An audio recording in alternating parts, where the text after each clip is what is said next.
Alright guys, today we are doing the American Revolution, Oversimplified, Part 2. Nothing much else to say except for let's just start watching the video. Washington's butt was sufficiently kicked. Winter Yeah, he was not doing too good. He was really not doing too good. I think, so historically, I don't think Washington was too great of a general.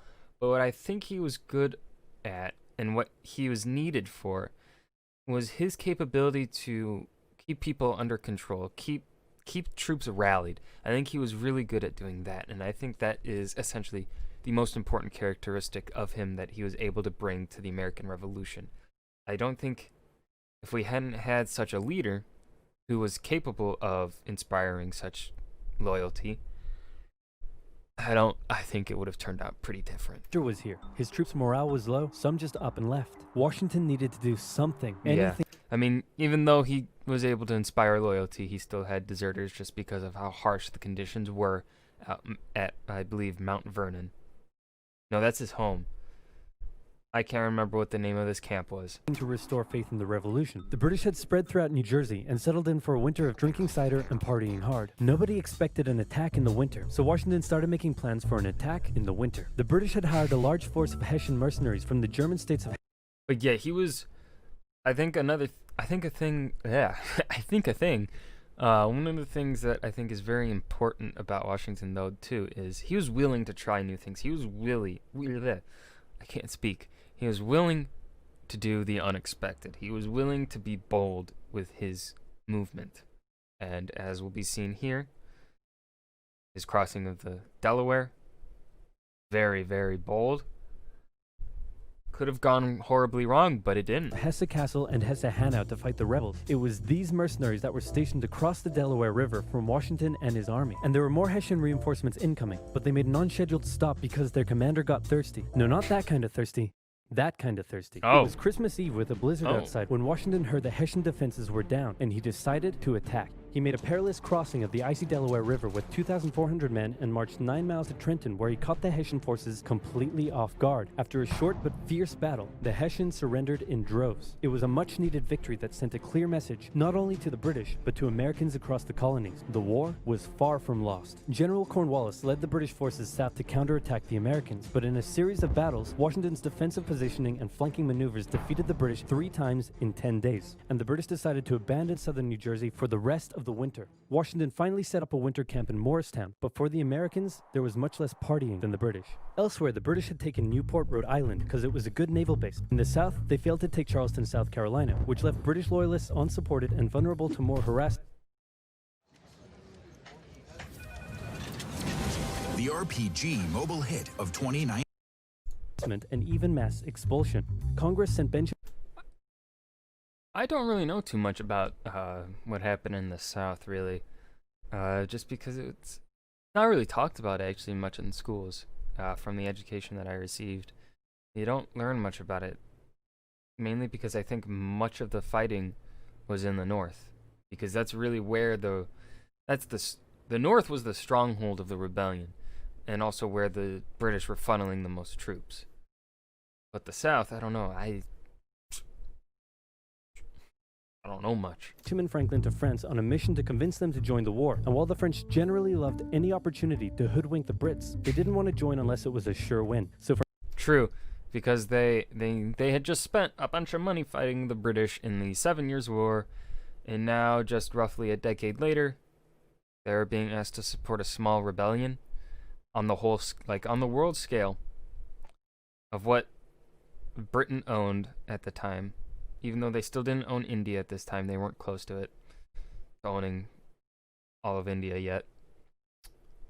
They had Canada, and they had much of the Louisiana area. And now they were being asked to support a small, just 13 colonies. Yeah, I'd be a little iffy on my support as well. For now, Franklin spent his days chilling out and chasing tail. Yeah, Franklin was he was one of them kind of people. The British Parliament couldn't believe the war wasn't over yet, and the pressure was on to end it. So the British came up with a plan. General Burgoyne in Montreal and General William Howe in New York would advance through the Hudson Valley and meet in the middle, splitting the colonies in two and thus screwing over the American communication lines. Burgoyne began his movement south, and after taking Fort Ticonderoga quite easily, he then came across heavy American resistance, so he sent Howe a dingle-dongle asking if he'd be showing up anytime soon. Meanwhile, Howe had completely abandoned the plan and gone for all-out personal glory by capturing the American capital, Philadelphia. He defeated Washington and his army at Brandywine Creek by using the old hit him with a decoy and flank him from behind tactic, and Philadelphia was now in British hands, forcing Congress to escape to York. But Yeah, that's one of the things that's wild is just a small decision like that. While it may not seem huge, as long as the other general's being successful, he's moving south, but they're still able to get communication lines across because it's not fully closed. And if Howe had moved north, the chances of them closing the lines would have probably happened. But because he decided to move south instead, that changes a lot of things. It changes the focus of where a large British force is. Burgoyne was left on his own to face the ever-increasing American force in Saratoga. American General Horatio Gates teamed up with our old friend Benedict Arnold to deal one final blow to Burgoyne's army. Arnold wanted to take the fight to the British, but Gates wanted to wait for the British to come to them. After a heated debate, Gates, the senior officer, told Arnold to go to his room, but Arnold defied his orders, and at the Battle of Bemis Heights, he charged at the British and obliterated them. Great job, Horatio. By the way, what happened to that other guy who was in Saratoga? Who? Benedict Arnold. Never heard of him. Ouch. Hey, George? Didn't I do a great job? Taking Philadelphia and all? Didn't I? You're fired. Both Burgoyne and Howe returned to Great Britain, leaving British General Henry Clinton to take charge of the war. And the war was about to take a nasty turn, because with the victory at Saratoga, the French were finally ready to join the Americans. All right, Benny, we're in. Hey, isn't this kind of funny? Because you're a republic trying to overthrow an absolute monarchy, and I'm an absolute monarchy helping you? Like, could you imagine if your revolution inspired my people to revolt against me, and then they imprisoned me and all my family, and they chopped all of our heads off? Could you imagine? That would be funny if that happened, God, I don't think it's possible, though. No, I don't think that would happen to good old Louis. That's called foreshadowing. For now in America, winter was here once again, which meant yet more disease, more starvation, and even a little mutiny. After losing Philadelphia, Washington's job was again on the line, but suddenly, a Prussian guy with a very fancy name, hired Friedrich Wilhelm August Heinrich Ferdinand Steuben. by Benjamin Franklin, Didn't I talk about this guy in the first part? I think I did.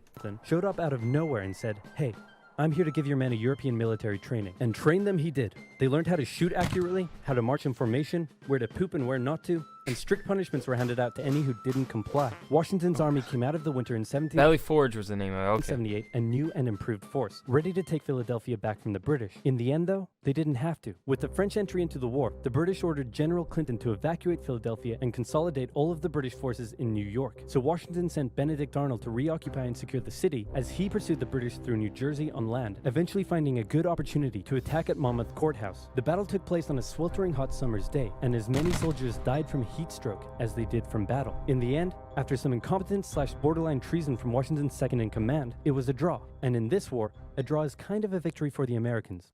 Yes, true. If you are the rebellious side, and so essentially if you're rebelling against the leader, you are on the defensive. You want to win. You don't necessarily need to win offensives.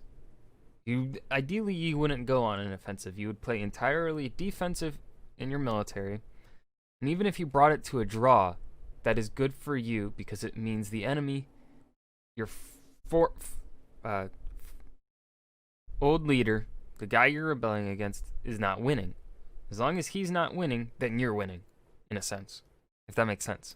Next up, let's talk about this guy. This is John Paul Jones. John Paul Jones is handsome, Scottish, and absolutely insane. When the war first broke out, everyone was like, how did the colonies expect to stand up to the might of the British Navy with their meager fleet of converted merchantmen? Yep, try telling that to John Paul Jones. This guy sailed to the British Isles, somehow captured a British ship off the coast of Ireland, and brought it back to France. Then he returned, attacking more ships, raiding towns, and evading capture the entire time. These are basically pirate tactics. But hey, if it works, It works. Yeah. In one incident, he captured a British ship and returned to a Dutch port without an official ensign because his was lost during the battle. That's a big no-no and can have you arrested as a pirate. The Dutch helped him out by quickly creating a design based on Benjamin Franklin's description of what the American flag should look like, and they entered it into their records as an official US flag. What they came up with looks pretty cool. The whole campaign probably played heavily on British morale and brought into question their ability to win the war. And fun fact, he was so cool that one of the towns he raided in 1778 gave him an official honorary pardon in 1999. Keep ripping in heaven, John Paul Jones.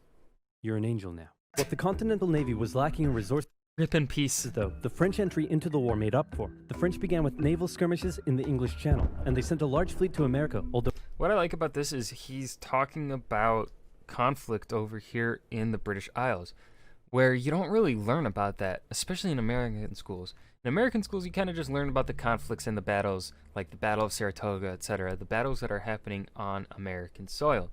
You don't learn about the fighting that is happening in the rest of the world. And so I really like that he's putting that into perspective. He's making it known. though it sustained a lot of damage in a storm off Rhode Island. The Americans were hoping for a bigger commitment from the French, so John Adams went to France to help Benjamin Franklin continue negotiations. Oh good, you're finally here. Check this out. Hey ladies, I'd like to fly you like a kite, because you're electrifying. Oh God. Isn't this great? Is this what you've been doing? Yeah, why? We were sent here on a diplomatic mission to secure military support from France, not to philander with the locals. Wait, no, ladies, come back. Worst wingman ever.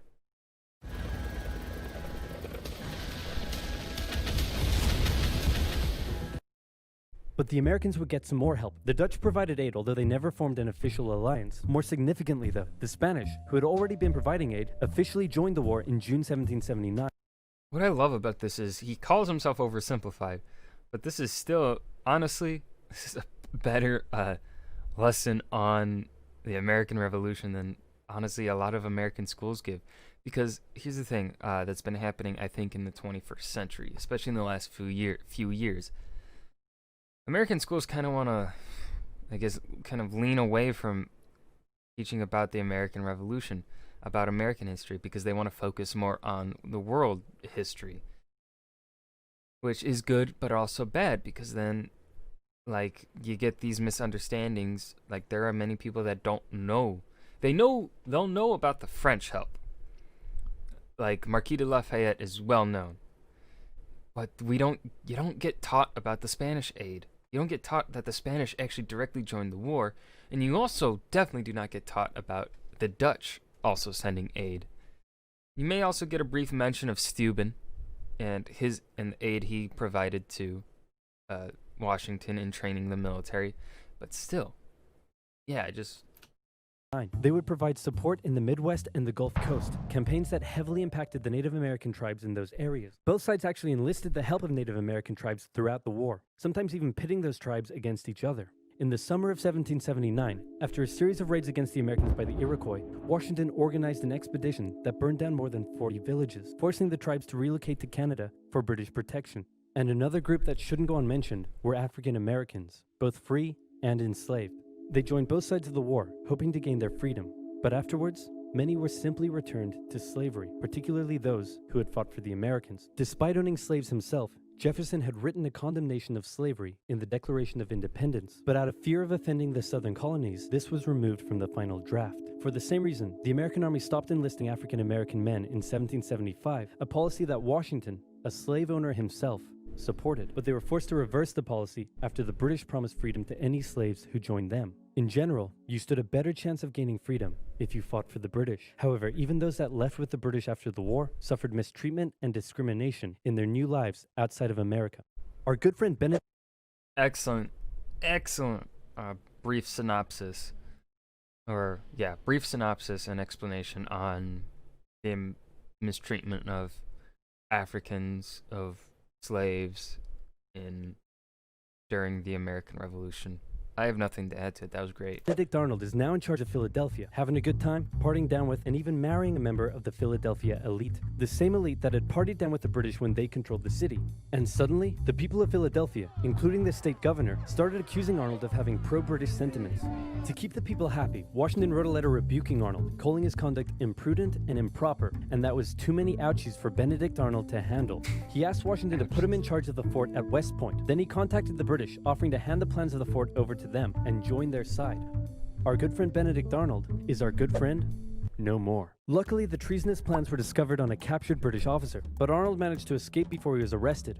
As a British brigadier general, he would go on to lead raids against American cities, most notably his raid of Richmond, Virginia in 1781. His betrayal shook George Washington, who had once again set up camp at Morristown. His leadership somehow held the Continental Army together through the harshest winter of the war. We're entering 1780, and Parliament was hopping mad that the war still wasn't over. The British debt was soaring, and despite taking parts of Massachusetts in late 1779, the North was in a stalemate, so the British decided to make a major shift in strategy to the South, an economically rich area with a higher level of support for the British, or so the British thought. A year earlier, they had captured the underdefended city of Savannah, Georgia easily, and a joint American-French counter-siege failed. Now, they laid siege to Charleston, South Carolina. It fell within months, with thousands of American troops surrendering to the British, a costly defeat. The British quickly moved to take control, and they sent stereotypical Hollywood villain with a British accent Bannister the Butcher Tarleton into the backcountry, where he hunted down rebels and destroyed them with ruthless brutality. The British presence also inspired local loyalist militias in the backcountry to rise up against their persecutors. The British really seemed to be onto something with their new strategy, and the ball was very much in Washington's court. I'm gonna send my most loyal general, Nathaniel Greene, to the south to stop the British. Gonna have to overrule you there, George. We're sending hero of Saratoga and your biggest rival, Horatio Gates. Watch this, George. I'm gonna save the day again, everybody will love me, and I'm gonna get your job. Here I go. And he got into one battle with Cornwallis, got annihilated, and ran away. Alrighty, let's go with your guy. Nathaniel Greene knew the British outnumbered his own forces and wouldn't be defeated with conventional tactics, so he had to think outside the box. He split his army into two, said, "Hey big boy, look at me," and then they went running in two different directions. Cornwallis sent Tarleton after Morgan, and he caught up with him at Cowpens, where Morgan proceeded to kick Tarleton's butt. Then the two led Cornwallis on a wild chase through North Carolina, his bigger and better equipped army much heavier and slower than Greene. Yum yum, lots of rum. Quick and mobile troops. Greene led Cornwallis further and further from his supply line, then crossed the Dan River into Virginia, picked up some reinforcements, and turned back to face the now exhausted British. At the Battle of Guilford Courthouse, the two sides engaged in vicious close combat. Cornwallis, fearing loss, fired his big guns into the chaotic fighting, cutting down many of his own men. Greene retreated, giving Cornwallis the victory, but Cornwallis lost a quarter of his men in the fighting, so it felt much more like a British defeat. At this point, both sides desperately needed something to happen soon to end the fighting. The British were running out of money, while the Americans were again facing mutinies as the men went without pay or even basic living needs. Fortunately, the French were now showing up in greater numbers and were ready to fight. After his encounter with Greene, Cornwallis decided the only way to win the South was to first prevent the Southern Continental Army from using Virginia as a supply base. So he abandoned the Carolinas, moving to Wilmington and on to Yorktown, a position the British believed would be easy to supply and support. On his march to Yorktown, he raided many farms, stealing horses and supplies from the locals, but also freeing thousands of slaves, many of whom joined him. The French saw Cornwallis's new position as an opportunity to land a decisive blow on the British. Washington wanted to attack Clinton in New York, but the French said it was a really dumb idea. And to be fair, it was. Instead, Washington sent out fake... And here's why it's a dumb idea. Because it was a fortified position, and it would cost way too many lives, and ultimately it would have been pointless. Whereas, possibly you could try and get Clinton to leave the city to attack you, or maybe just keep enough troops there to keep Clinton from trying to leave, or something like that.